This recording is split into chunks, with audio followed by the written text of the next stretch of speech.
কে আপনি? আমি সেই ড্রাইভার যে আপনার জীবনটাকে সাজিয়ে দিতে অক্লান্ত পরিশ্রম করে ওই মহাসড়কে মৃত্যুর সাথে যুদ্ধ করেছি। ও আচ্ছা, আপনি চিনতে পেরেছেন তাহলে?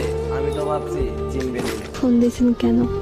আমি ফোন রাখলাম। কয়েকটা কথা বলার জন্য ফোন দিয়েছি, একটু দাঁড়ান। আমি অপরিচিত কারোর সাথে কথা বলি না। সত্যি কথা বলতে কলেজার সাথে মিশে থাকা মানুষগুলোই না খুব তাড়াতাড়ি অপরিচিত হয়ে যায়। তো তো আর কিছু না, শুনলাম কাল নাকি আপনার বিয়ে। বিয়ের কথা জানেন, তাহলে এখন বলতেছেন কেন?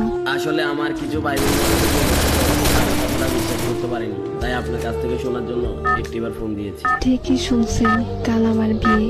কি বলবেন তাড়াতাড়ি বলেন। আর কিছুই বলার নেই, শুধু একটাই প্রশ্ন, আমার কি দোষ ছিল?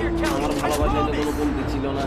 শুধু পেশায় ড্রাইভার বলে আজ আমায় ছেড়ে কোনো প্রতিষ্ঠিত ছেলের হাত ধরে চলে যাচ্ছ। তোমার কি ওই কথাটা মনে আছে? কি কথা?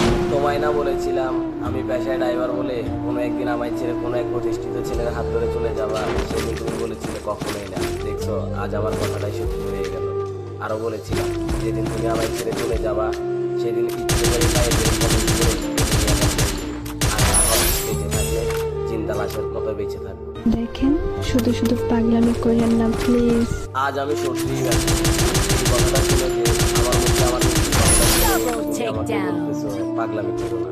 অথচ যখন তোমার সাথে আমি জড়িয়েছিলাম তখন একটু করে মৃত্যুর কথাটা বললে তুমি বলতে তুমি মরে গেলে কি আমি বেঁচে থাকি। আসলে ড্রাইভার হিসেবে কপালটাই খারাপ। চুপ করেন, এমন করে কেন কথা বলতেছেন? চিন্তা করো না প্রিয়, তুমি চলে যাওয়ার পরপরই নিশ্চুপ হয়ে যাব। বিশ্বাস করো, আজ নিজেকে আটকে রাখতে খুব কষ্ট হচ্ছে।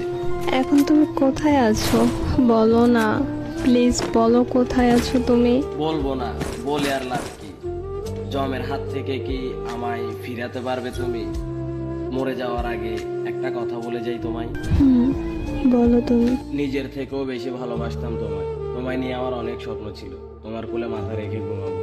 শুধু আজ পেশায় ড্রাইভার বলে আমার এইভাবে নিখুঁতভাবে ঠুকে গেল।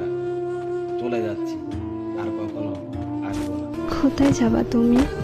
কি হলো, কিছু বলতেছো না কেন? হ্যালো।